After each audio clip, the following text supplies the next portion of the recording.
Coming up in today's video, I'm going to tell you my reason 1,509 and I don't know. I mean, just my millionth reason why ESPN doesn't know ball. This just continues to prove that they will hire anyone and let anyone write with their name and let anyone put out anything. So I'm just going to go through a quote go through an article that I saw grading the Saints offseason, because I don't necessarily disagree with what they were saying, but I disagree with their logic and the reasoning behind it. We're going to dive into that here in a second, but I want to give a big-time shout-out to these 5 guys. Over the past couple of days, I've been trying to take note of who's the first commenter on all of our videos. So shout out to Big Duck, Gary V, Brian Irvin, Narkill, and Broderick Swan, They were the first commenters on our most recent video. So if you want to be get a shout out in a future video and want to be a part of this awesome club, a real one club, if you will, you need to join the squad. So subscribe today and turn on your notifications. That way you can comment first. You can comment who dat. You can comment stay golden, whatever you want. That way you can be the first comment on every single one of our videos, and you can get a shout out in a future show. We're trying to get to 28.3 thousand subscribers ASAP, and I'll tell you what, we're at 28.3 the entire time. We're going to be making fun of the Falcons every single video. So I promise you, you're going to want to subscribe and you're going to want to be a part of all of that. Now, here's my take. I want to start off really quick and I want to set the scene here.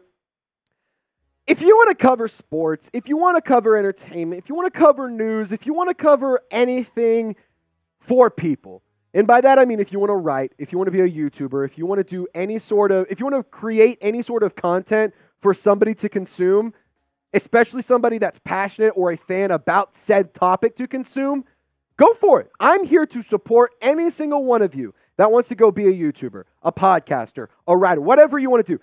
Go do it. Nothing's stopping you. You got it. But I'm going to tell you one thing. Do your research and put out a consistently good product. Don't cut corners. Don't be lazy and avoid looking up important stuff just because maybe it takes a couple extra minutes and I just want to get this article done. No.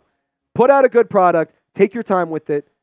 And the viewers will appreciate it even more. So with all that in mind, let's go through this Saints offseason from ESPN. Now, the overall grade that they gave New Orleans was a D. I could not disagree more. I'm going to give it a D. Give this graphic a D for disagree, because I think that the Saints offseason, I'd say B plus maybe. It's not an A, but it's definitely not a D.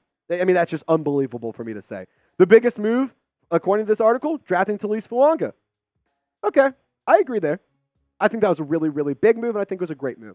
A move that they liked, signing Chase Young. I agree. I really like that move as well. Disliked, failing to trade veterans.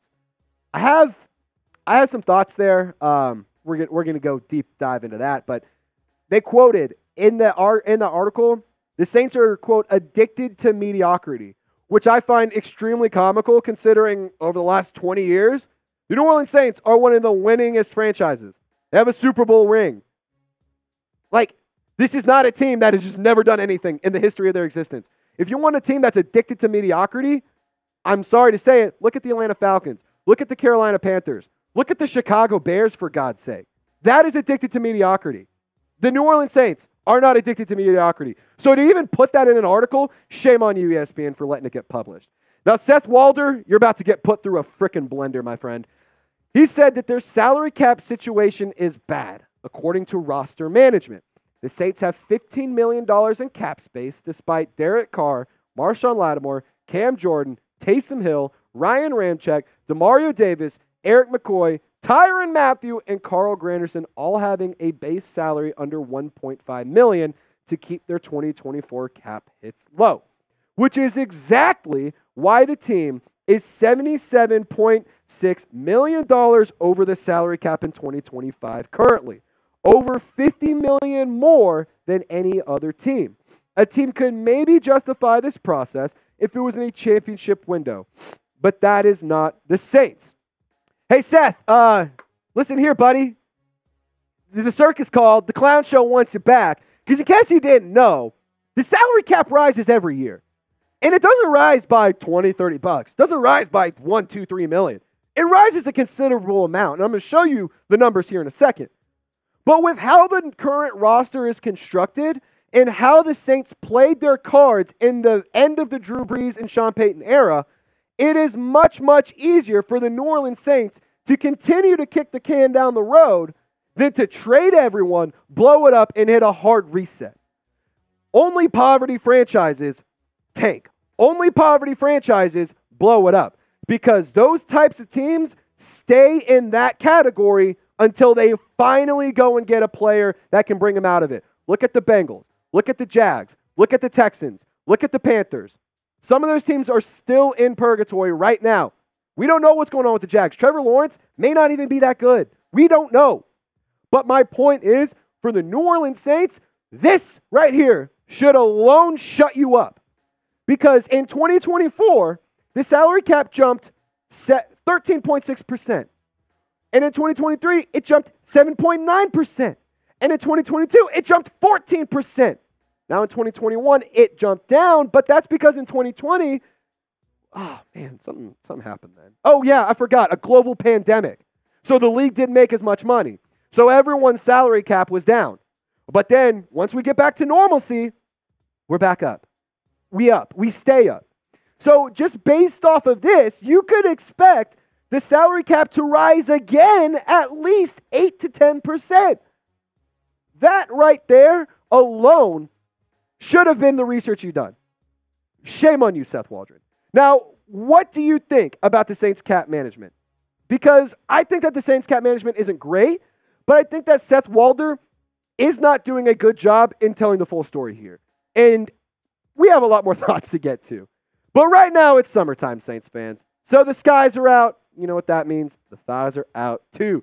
Crack open a cold one and make any day feel like a Saturday when you use our code CHAT to get 20% off when you visit chubbyshorts.com. Chubby's makes clothes that make every moment feel like a vacation. Some people like to wear tuxedo t-shirts to show that they like to party, but for me, I rock Chubby's shorts, swimsuits, and shirts by the pool, at the bar, when I'm just kicking it back with some homies. Now, I've had a rockin' dad bod since high school, and Chubby Shorts has been there every step along the way and kept me looking fresh, feeling good, and hey, having no problem being the best dressed in the room. They have the most comfortable shorts, swimsuits, pants, polos, and even button-down shirts. I have grandma praising how well you clean up and your girlfriend wanting to get down. This past weekend, I was out at the lake with my family. I mean, look how damn good I look in those Chubby Shorts. American flag pants, wake surfing. That's the American dream right there. I mean, come on. Look how good I mean, if I'm wearing any other brand of swimsuit, I look like an idiot, and honestly, probably would have fallen down. Now, you can see right here in this picture, Maddie, I love you. I'm going to just out you real quick. Look at where her hand is. That's the selling point. She can't even keep her hands off me. We were on a boat with my family. Had to have a tough conversation with my parents later. Not really, just having some fun. If you want to go get some Chubby Shorts, you can get 20% off out with our code CHAT. That's code CHAT at chubbyshorts.com. One more time, Chubby's is giving our viewers 20% off with code CHAT at chubbyshorts.com. So support our show and tell them we sent you. Do not blend in with the crowd. Stand out with Chubby's. Okay, so I want to play a game for Seth, because this is something he just, whether it was he chose not to do, whether he just didn't want to do it, I don't know. I don't really care. But I'm going to do the work for him because he didn't do it. So what happens if the Saints did decide to trade every single player that he listed in his quote? Well, let's talk about it, because implying most of those would have to be pre-June 1 trades. So I want the pre-June 1 numbers just for context here. Now, let it be known, every single one of these cap hits would have lost you money. Every single one of these players, had you traded them away, loses you money. Derek Carr, no trade clause. So it can't even happen. Marshon Lattimore loses you $16.7 million if you traded him before June 1st. Cam Jordan, $21.3 million. Taysom Hill, $16.5. Ryan Ramczyk, $22.5. Maybe his financial stuff gets figured out because he retires or something happens there. But my point here is, if your best idea to fix the New Orleans Saints cap situation is to put them $165 million over the cap, holy shit, Seth, do some freaking research. And here's the thing. The New Orleans Saints would be paying those guys either way if you traded them. So you might as, because you might as well, or they would be paying him because all of those guys have guaranteed money on their contracts. So if you were going to pay them, why would you not pay them to play for your team? Brain fart, duh. You're going to want to pay players who pay for you. Why would you pay Tyrann Mathieu to play for another team? Why would you pay Marshon Lattimore to pay I can't even say it. Why would you pay Marshon Lattimore to play elsewhere? It doesn't make any sense. This team has a good roster. I truly do believe it. They have a nice roster. It's not a Super Bowl winning roster. It's not one that's the best in the league. But I think the defensive back group, and if you consider the cornerbacks and the safeties, it's a top 3 unit in the league.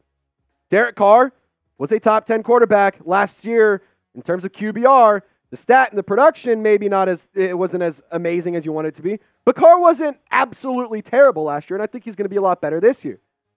You also have Chris Olave and Rashid Shaheed and A.T. Perry and all those guys. Oh, and then I forget. You have Alvin Kamara. You have Taysom Hill. Like, what are we doing here? The issue isn't the roster, it's the coaching. It's what the usage has been. That's the main issue for the New Orleans Saints. Now, Seth, I'm going to give you a chance to try and, give yourself an argument. The team ought to be shedding as much salary as it can and converting the low salary players into draft capital via trades to jumpstart a full rebuild. Instead, the Saints are running it back with a 9-8 team led by Derek Carr. The team's big move in free agency was signing Chase Young to a 1-year, fully guaranteed $13 million deal, a move that I like. For the record, it's not actually a $13 million fully guaranteed deal in 2024. It's different, so I'm going to explain it in a second. But Seth continued to say, Young had an above-average 19% pass rush win rate at edge rusher in 2023. It could be a productive player for New Orleans in 2024. Then potentially land the team a compensatory pick for signing elsewhere in free agency next year. Seth, buddy, we got to have a conversation. Again, a simple Google search would really do wonders for you. And I will say this, it's not like the New Orleans Saints have the best front office in the world. It's not like this team has never made mistakes. It's not like they don't miss on draft picks. It's not like they don't give out bad contracts. But to be quite honest, Chase Young's cap hit this year, it's not at all just a fully guaranteed $13 million deal. I'm going to read you guys what the cap situation is for Chase Young right now. So the New Orleans Saints, they were smart considering the fact that Chase Young had a neck injury. He sustained an injury last year in the first game. It's $13 million guaranteed. That part is true. But in 2024, the salary cap hit is $3.4 million. And then he has $7.99, about $8 million in 17 per game roster bonuses. And if Young only stays on the roster in 2024, he gets $9.1 million in dead money next year. So sure, it's $13 million, but it's not a 1-year, $13 million deal. The Saints can bring him back and pay him in the future. They were smart because if Chase Young can't play, they are not out $13 million. They are out 3.4. Much better number. Now some final thoughts for you. The New Orleans Saints do need to be smarter. They can be smarter, but they need to be smarter financially. There's no question about it. So in that regard, Seth, I'll agree with you. But where I'm going to disagree is the numbers are completely off. The logic is completely wrong. And the explanation just didn't make any sense. This is a situation that the New Orleans Saints created. And this is a situation that they have to live with. They have to work through. They have to work around. And if the Saints are willing to do that, fine. Let them do it. Let them do whatever they want to do financially.